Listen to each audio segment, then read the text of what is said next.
तो इन्वायरमेंट का जो वर्ड है वो बहुत ही वाइडली यूज या फ्रिक्वेंटली यूज्ड वर्ड है। हम आपने घरों में भी सुना होगा कि ये इन्वायरमेंट वर्किंग इन्वायरमेंट ऐसी नहीं है, या एक घर में कैसी इन्वायरमेंट होनी चाहिए जहाँ पर इंसान अपनी बातें शेयर कर सके, अपने आइडियाज़ दे सके, ओपिनियन दे सके। ये सारी चीज़ें आप अपने घर में भी सुनते आए होंगे, आप भी बहुत जनरली यूज़ करते होंगे। That environment is not good, या I don't get good vibe from this environment, you know. तो हम क्या मतलब होते हैं जब हम इस वर्ड को इतना फ्रिक्वेंटली यूज़ करते हैं, तो हम इसको क्या कहते हैं, इसको कैसे डिफाइन कर सकते हैं? तो environment is basically nothing but our surrounding. Okay, what is environment? Is basically our surrounding. जो हमारे आसपास की चीज़ें होती हैं, हमारे आसपास की चीज़ें होती हैं जो हमें सराउंड कर रही हैं, वो हमारी इन्वायरमेंट बन जाती है। ठीक है, जिस जगह हम रह रहे हैं, जिस तरीके से हम इंटरेक्ट कर रहे हैं, चाहे वो लोगों से कर रहे हो, आपस में कर रहे हो, वो हमारी एक इन्वायरमेंट होती है। ठीक है, जो हमें डायरेक्टली इन्फ्लुएंस करती है, हमारी बिहेवियर को, हमारे एक्शंस को, वो हमारी इन्वायरमेंट बन जाती है। बट जो मोस्ट एप्रोप्रिएट वर्ड है, अगर मैं साइंटिफिक मीनिंग में बात करूँ या साइंटिफिक टर्म में बात करूँ, तो वो एक वर्ड है जिसको हम कहते हैं इकोसिस्टम। इकोसिस्टम। इकोसिस्टम क्या चीज़ है? इकोसिस्टम वो एनवायरनमेंट है जहाँ पर एबायोटिक और बायोटिक, क्या चीज़? एबायोटिक और बायोटिक, एंटीबायोटिक,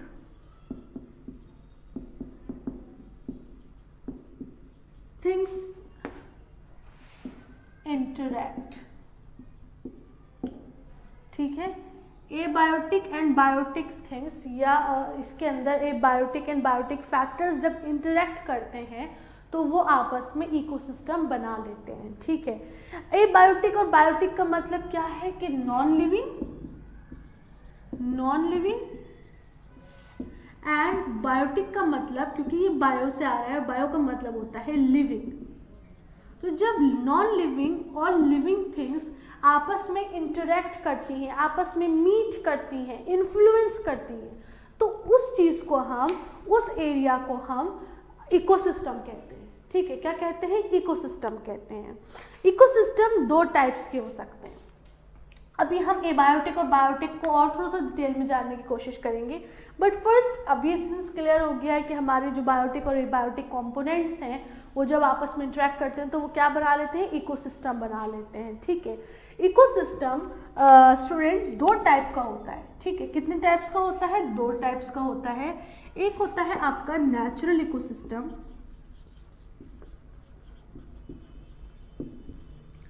और दूसरा होता है आपका आर्टिफिशियल इकोसिस्टम। ठीक है, ये दो टाइप्स हैं, एक है नेचुरल इकोसिस्टम और दूसरा है आपका आर्टिफिशियल इकोसिस्टम। नाम से समझ, अब देखिए मैं आपको एक बहुत छोटा एग्जाम्पल अगर दूं तो वो क्या है कि आप अपने गार्डन में गए।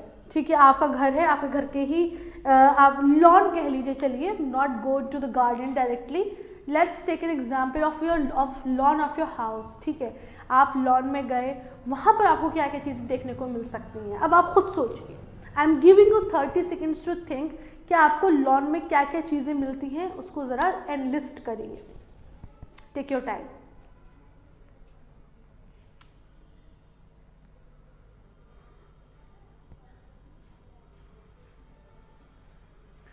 सो होपफुली आपने कुछ चीज़ें आपके जहन में आ गई होंगी कि क्या क्या चीज़ें होती हैं। क्या होता है? ग्रासेस होती हैं, सबसे पहले तो सॉइल होती है उसके अंदर, फिर उस पर ग्रासेस हुई हुई होती हैं, एक नर्सरी बनी हुई होगी, एक लेन बनी हुई होगी जहाँ पर आपके कुछ फेवरेट फ्लावर्स और नॉट सो फेवरेट फ्लावर्स भी वहाँ पर होंगे। ठीक है, उन फ्लावर्स पर आपने बहुत देखा होगा कि बटरफ्लाइज आती हैं, बर्ड्स आती हैं, समटाइम्स आपने अर्थवॉर्म्स भी देखे होंगे ज़मीन से निकलते हुए, mostly during the rainy season. ये जो चीज़ें हैं, यानी कि आपका अर्थवॉर्म, आपके प्लांट्स, आपकी बर्ड्स, और हो सकता है कि वहाँ कहीं कैट भी घूम जाती हो, तो ये सारी चीज़ें क्या हैं, ये आपका एक बायोटिक सिस्टम है। सही बात है ना, बायोटिक मतलब living, even your plants, even your grasses, these are biotic system. ठीक है, मैं यहाँ पर लिख देती हूँ, अगर आपको फिर भी कोई प्रॉब्लम है, जैसे कि मैंने लॉन का एग्जाम्पल लिया, तो लॉन हमने ली, अब हम लॉन के अंदर एबायोटिक और बायोटिक कंपोनेंट्स को अलग करें, तो बायोटिक कंपोनेंट्स में कौन कौन आ जाएगा, बर्ड्स आ जाएंगी, ठीक है, बटरफ्लाइज आ जाएंगी, प्लांट्स आ जाएंगे, प्लांट्स में आपकी ग्रासेस भी आ गई, ठीक है, तो ये सारी चीज़ें आ गई। वहीं पर अगर मैं एबायोटिक कंपोनेंट्स को एनलिस्ट करूं, तो उसमें आपका क्या क्या आ जाएगा, सनलाइट आती होगी आपके लॉन में, बिल्कुल आती होगी, ठीक है। उसके बाद आपकी मदर या आपके घर में कोई भी उन पेड़ों को पानी देता होगा, तो वाटर भी मौजूद होगा, प्लस सॉइल भी है, सब चीज़ें सॉइल में ही हो रही हैं, ठीक है। तो और विंड, हवा तो मुसलसल चलती है, मुस्तकिल चलती है, ठीक है, तो विंड, तो ये सारी चीज़ें मिल गई। अब आपने देखा कि इस लॉन के अंदर आपके बायोटिक कंपोनेंट भी हैं, बर्ड, बटरफ्लाइज, प्लांट्स, और भी कोई अगर ऑर्गेनिज्म विजिट करता है, अर्थवर्म को भी हमने कहा था, चलिए लिख लेते हैं, अर्थवर्म भी है, ठीक है, तो अर्थवर्म भी है, और भी बहुत सारे लिविंग ऑर्गेनिजम्स आपके में मौजूद होंगे लॉन में। खैर, हमने ये लिखा, फिर हमने अपने एबायोटिक कंपोनेंट्स लिखे जो कि सनलाइट, वाटर, सॉइल, विंड, ये सब है। तो ये दोनों कंपोनेंट्स इंटरेक्ट कर रहे हैं, सही बात है। ऐसा नहीं हो सकता कि ये अगर फूल नहीं होंगे तो बटरफ्लाइज क्यों आएंगी, बर्ड्स क्यों आएंगी, अर्थवर्म, सॉइल नहीं होगा तो अर्थवर्म क्यों आएंगे, सनलाइट नहीं होगी तो प्लांट्स कैसे बड़े होंगे। तो ये सारी चीज़ें आपस में इंटरेक्ट कर रही हैं, तभी आपका एक लॉन फ्लरिश कर रहा है। लॉन को हम कह सकते हैं कि इसके अंदर ये सारे कंपोनेंट्स मौजूद हैं। तो जब हमारे बायोटिक और एबायोटिक कंपोनेंट आपस में इंटरेक्ट करते हैं तो हम उनको क्या कहते हैं, इकोसिस्टम कहते हैं, ठीक है, हम वो एक इकोसिस्टम बना रहे हैं। तो आपकी लॉन भी क्या हुई, एक तरीके का इकोसिस्टम हुआ। ऑल राइट, सो यही एक चीज़ है।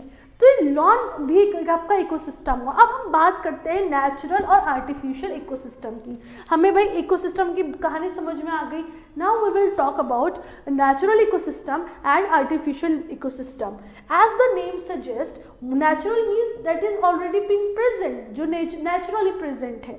तो नेचुरली कौन कौन से आपके इकोसिस्टम प्रेजेंट होते हैं, आपका लेक जो है, लेक वो एक इकोसिस्टम है, क्योंकि आप जानते हैं कि लेक में कितने सारे ऑर्गेनिजम्स रहते हैं। कौन कौन से ऑर्गेनिजम्स रहते हैं, फिशेस रहती हैं, डिफरेंट टाइप की फिशेस रहती हैं, फाइटोप्लैंक्टन्स रहते हैं, जू प्लैंक्टन्स रहते हैं, ये बहुत छोटे छोटे माइक्रो ऑर्गेनिजम्स होते हैं, ठीक है।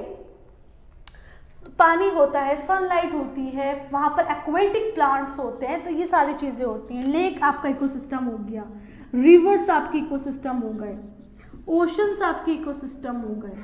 सिमिलरली फॉरेस्ट, ठीक है, अगर लॉन को तो हमने बहुत छोटे स्केल पे बात करी है, फॉरेस्ट अगर हम मैसिव स्केल पे बात करें तो forest is a home to a number of living organisms and it entertains और it allows both biotic and abiotic components to interact on a very large scale, ठीक है। तो फॉरेस्ट हो गए।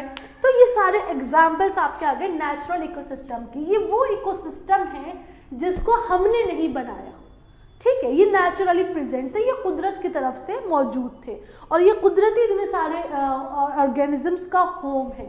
बट आर्टिफिशियल इकोसिस्टम भी होते हैं। As I told you that humans are very much interested in imitating the nature, which is a good thing, ठीक है, इमिटेट करता है नेचर को। तो हमने भी क्या बना लिया, हमने भी छोटे छोटे से इकोसिस्टम्स बना लिए अपने घर में। हमने भी इस आइडिया को कैरी फॉरवर्ड किया, ठीक है। जैसे कि पहला तो एग्जाम्पल आपको लॉन हो गया।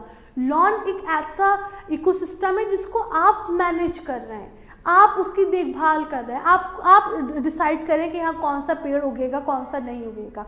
सो it's lawn is a artificial ecosystem. Garden artificial ecosystem है, ठीक है, गार्डन आर्टिफिशियल इकोसिस्टम है। सिमिलरली जो आपके घरों में एक्वेरियम होता है उसके अंदर आप पानी भी डालते हैं, आप ऑक्सीजन की भी सप्लाई देते हैं, आप उसके अंदर कुछ प्लांट्स भी लगा देते हैं, वाटर होता ही है, फिशेस होती हैं, ठीक है। कुछ लोगों को बहुत शौक होता है तो वो लाकर उसके अंदर टर्टल्स भी डाल देते हैं। तो ये सारी चीज़ें क्या है, ये आपका गार्डन हो गया, एक्वेरियम हो गया, ये आपके आर्टिफिशियल इकोसिस्टम में से एक होते हैं। ठीक है, तो हमें ये कहानी समझ में आई। Now we will look into more, थोड़ा सा हम देखेंगे कि बायोटिक और बायोटिक के बारे में, ऑल्दो ये कहानी आपके समझ में आ गई होगी। ठीक है,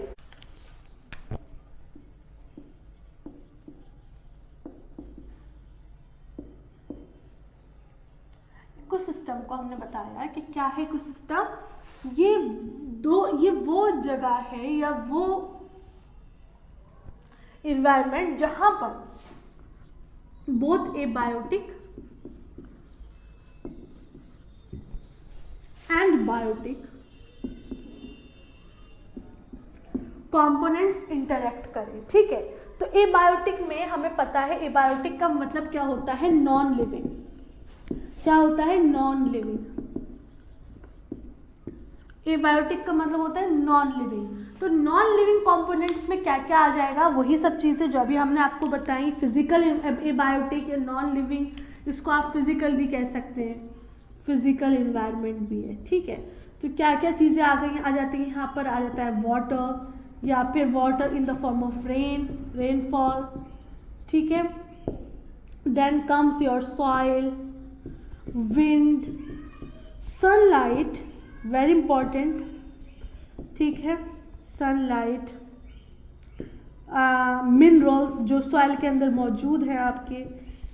ठीक है, और विंड आ गई, यानी कि गैसेस समझ सकते हैं आप। तो ये सारी चीज़ें जो कि नॉन लिविंग है वो आपके एबायोटिक फैक्टर्स हैं, एबायोटिक कंपोनेंट्स हैं। Coming to the biotic components, we know that biotic components are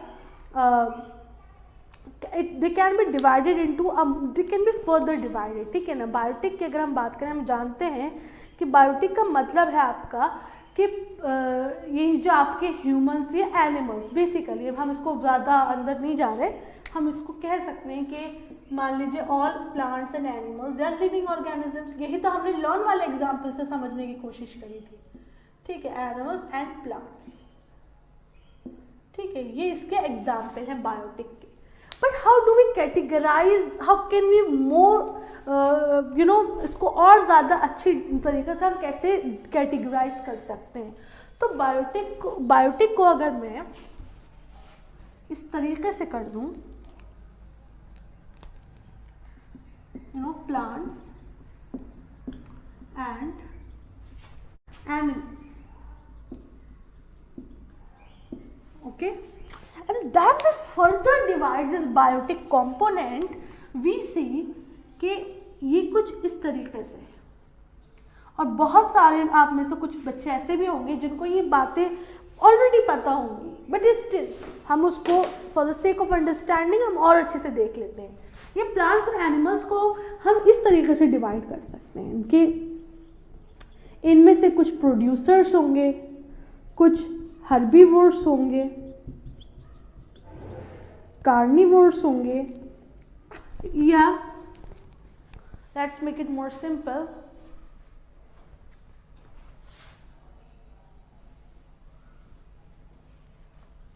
हाँ जी,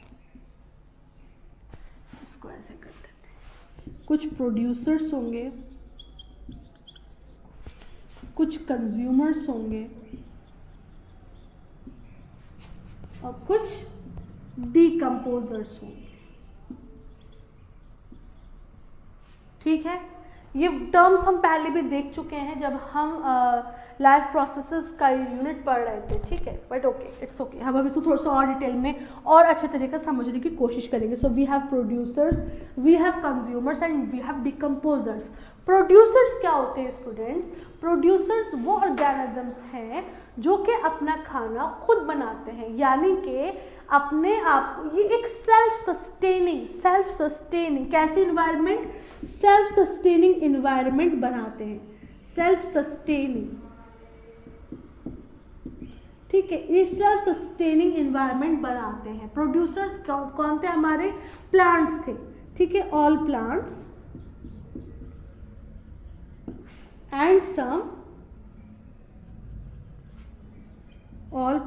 and some blue green algae, ठीक है, ये साइनोबैक्टीरिया जो भी कहें आप। तो ये जो है ये प्रोड्यूसर्स हैं, क्या करते हैं, बहुत अच्छी तरह पता है आपको, कार्बन डाइऑक्साइड, वाटर, सनलाइट, ये सारे फैक्टर्स इनको रिक्वायर्ड होते हैं और उनसे ये अपना खाना बना लेते हैं और ये स्टार्च की फॉर्म में स्टोर कर लेते हैं, ठीक है। तो प्रोड्यूसर्स क्या है, जो सनलाइट को बेसिकली फिक्स कर रहे हैं, सनलाइट की प्रेजेंस में फोटोसिंथेसिस करके अपना खाना बना रहे हैं, खाने को प्रोड्यूस कर रहे हैं, so they are producers, alright. Then come to consumers. Consumers क्या होते हैं कि जो प्रोड्यूसर्स पर डिपेंडेंट होते हैं, यानी इनका खाना क्या है, इनका खाना प्रोड्यूसर्स हैं, ये अपने खाने पर प्रोड्यूसर के ऊपर डिपेंड होते हैं। अब कंज्यूमर्स में भी थोड़ी सी कैटेगरीज होती हैं, क्या होती है, आइए चलिए देख लेते हैं। पहली कैटेगरी जो कंज्यूमर की आती है, जो कि डायरेक्टली है, मैंने कहा कि कंज्यूमर वो ऑर्गेनिजम्स हैं, those organisms that are directly और indirectly dependent upon producers for their food, ठीक है। डायरेक्टली जो ऑर्गेनिजम्स प्रोड्यूसर पर डिपेंड होते हैं, यानी वो कंज्यूमर जो डायरेक्टली प्लांट को खा सकते हैं, प्रोड्यूसर्स को खा सकते हैं, उनको हम हर्बीवोर्स बोलते हैं। क्या बोलते हैं, हर्बीवोर्स बोलते हैं, ठीक है। ये कौन से ऑर्गेनिजम्स हैं जो डायरेक्टली डिपेंडेंट हैं। जो इनडायरेक्टली डिपेंडेंट हैं वो दो हैं, पहला है कार्निवोर्स,